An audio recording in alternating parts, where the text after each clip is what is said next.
Let's be honest, if you want a gaming laptop that can actually run AAA games without lagging and be affordable, that's essentially impossible. Hell, I've tried. I bought the cheapest gaming laptop from JB Hi-Fi, and all I got in return was a gaming laptop that couldn't even run Forza because it lacked the VRAM from its 4050 laptop GPU. But what happens if you buy a more expensive budget gaming laptop? I know, it's an oxymoron, but hear me out. If you spend around 2,000 bucks or 1,300 US dollars on a cheap gaming laptop that has a bigger, better CPU and GPU, then all of a sudden you've actually got a pretty good deal. There's a decent amount of laptops in this category, and the Gigabyte A16 is right up there as one of the best performers, but with some caveats that could make you think twice. Starting with first impressions, right out of the box, this thing feels nice, or at least nice for a cheap gaming laptop. It's clearly made out of the finest of plastics, but in all seriousness, it does have a relatively solid feel. Now, as the name suggests, it has a 16-inch display, but despite its size, it's actually quite slim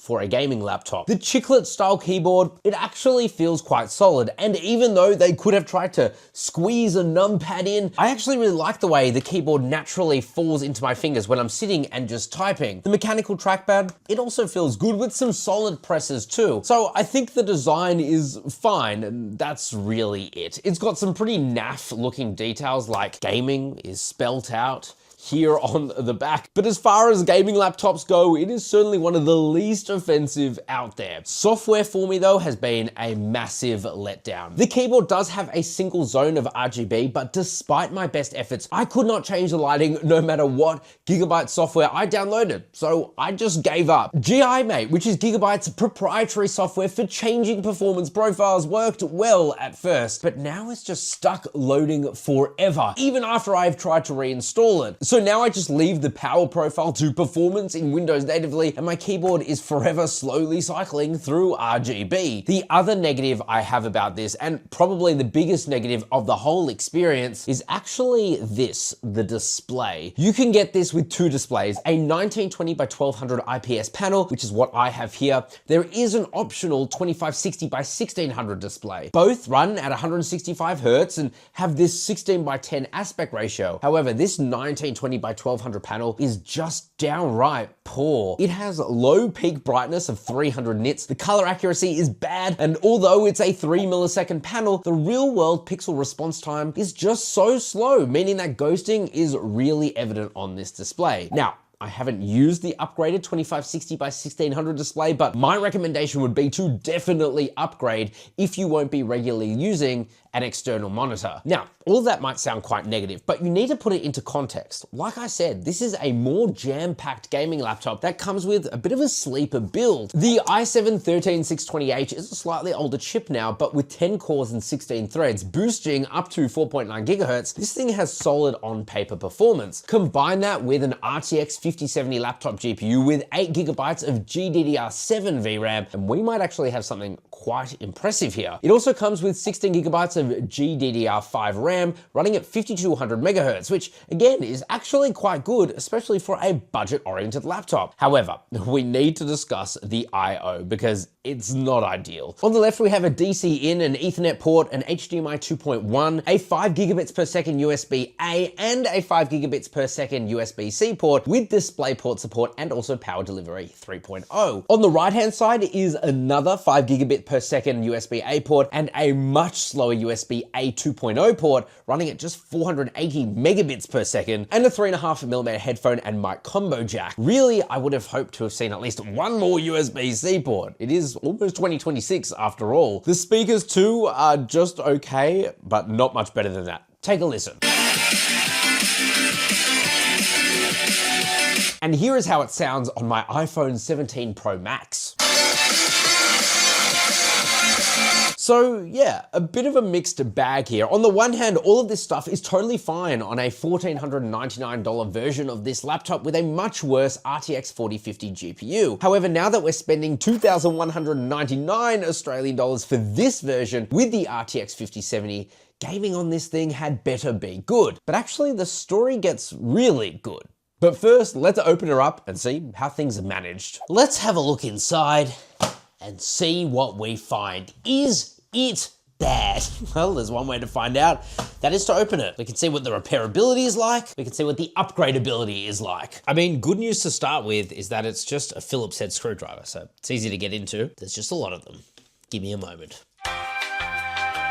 This is honestly my least favorite part of opening up a laptop, and that is actually opening it up, because I hate the sounds it makes. Oh no. Oh no. Clips. Unclip. The trick here is be gentle and take your time, because frankly, you don't want to ruin any of these clips. Oh, I didn't like that one.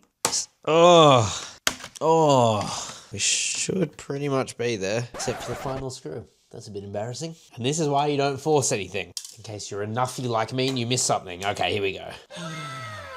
There she is. I gotta say, that was actually relatively easy as far as backplates go for a laptop, though it is just a bit of plastic. That's fine, as long as it works. So you can see we have our two intake fans here, and there's actually a good amount of cooling around. That's actually very good to see. You can also see here the 76.1 watt hour battery, which is not very big, but it's okay. Let's be honest, if you're ever gaming on a gaming laptop, you need to have it plugged in anyway, otherwise you're never gonna make the most use of your GPU. And so in this case, I've always had it plugged in. There is only one single stick of RAM in it at the moment. However, there is an expansion port, so you can plug in another stick. Really important, because you can get very quickly bottlenecked by having just a single stick of RAM. So good to see that that's there. It also has two NVMe 4x4 M.2 if you want to upgrade your storage. So there's one here, and obviously that's installed. There's also one here, but there is no screw for it, at least here pre-installed, which kind of sucks. Maybe you can grab it from somewhere else. It's just interesting that it's not there, but otherwise it is actually very logically laid out. There is a lot of cooling here as well, and a lot of outlets, exhausts. So probably this thing is going to stay pretty cool, and I like the upgradability as well, especially for a budget laptop. It's actually quite impressive. But how does it game? Well, let's game, baby. Alrighty guys, let's play some games. First up, World of Tanks. I'm very curious to see how this performs, because on paper it should perform pretty well. I got a game with you, I got a game. You can kind of hear the fans ramping up at the moment, but it's not too loud.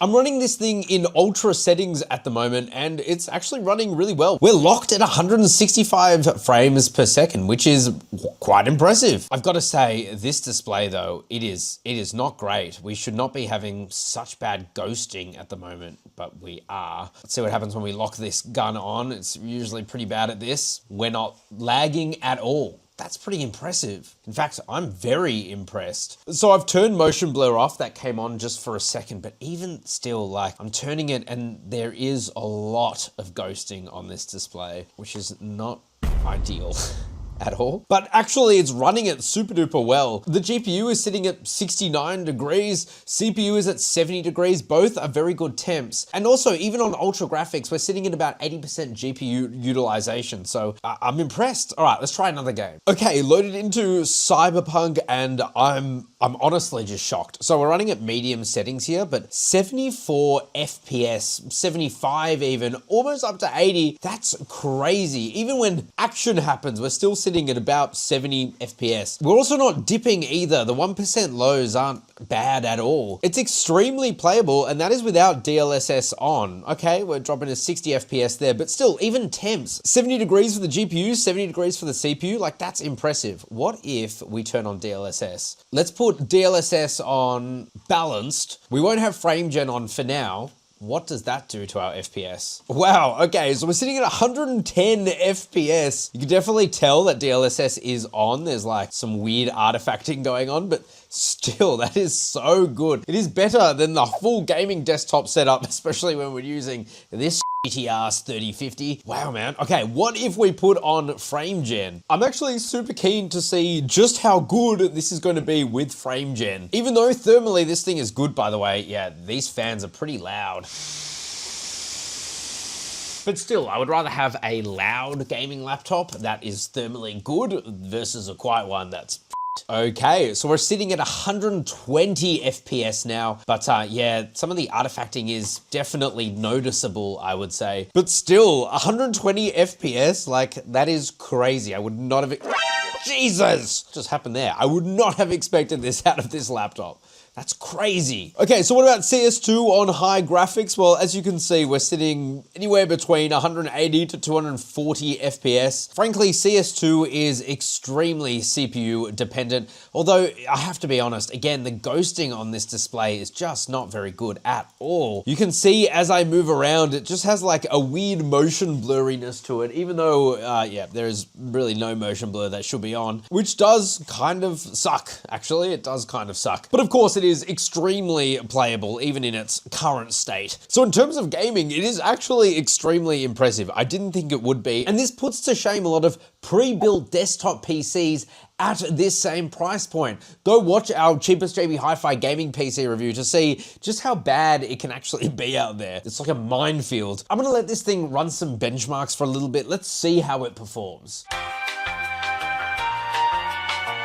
Okay, so the benchmark has been run. I've used 3D Mark here. In the still Nomad test, weirdly, this has gotten worse FPS just slightly. 72 FPS versus 78 FPS versus our cheapest gaming laptop from JB Hi-Fi that had a 4050 and an i5 processor, 13th gen, so same generation. I don't know why this has less, but it did absolutely demolish it. Demolish it in the DLSS test. I'm talking 52% better without DLSS on, and 46% better with DLSS on. Way, way better. So that just proves that this is so much better for gaming. It's not funny. Don't know why this Steel Nomad test came up the way it did. It could be drivers, it could be the test itself. Let me know what you guys think down in the comment section below. But I can tell you one thing is for certain. When you are actually playing games, as we just saw, this is actually very, very good, especially for a budget gaming laptop. Let's get into our final thoughts. Okay, so final thoughts now. Fundamentally, I've actually enjoyed using this laptop. Unfortunately, if you do want to run some of these AAA games at reasonable FPS, particularly on a laptop, it really does become necessary to spend just a bit more versus something like an entry-level HP Victus that I bought from JB Hi-Fi, because as you can see, that doesn't run games very well, and you're gonna have a really bad experience. But for something with an RTX 5070 in it, the Gigabyte A16 is actually a pretty good deal if you are looking for a gaming laptop that can actually play games. It will not win any awards for premiumness or even features, and the buggy software, a basic IO layout, and very average screen do take some points away, but it does get the fundamentals right for a budget gaming laptop. Overall, I can definitely recommend this Gigabyte A16, but as always, keep an eye out for deals for similar laptops, because frankly, there are always sales on gaming laptops somewhere in Australia. And if you did enjoy this video, please do leave it a thumbs up. It really helps the channel out. Let me know your thoughts on this gaming laptop down in the comment section below, and please do subscribe to the channel if you are new. We'd love to have you around.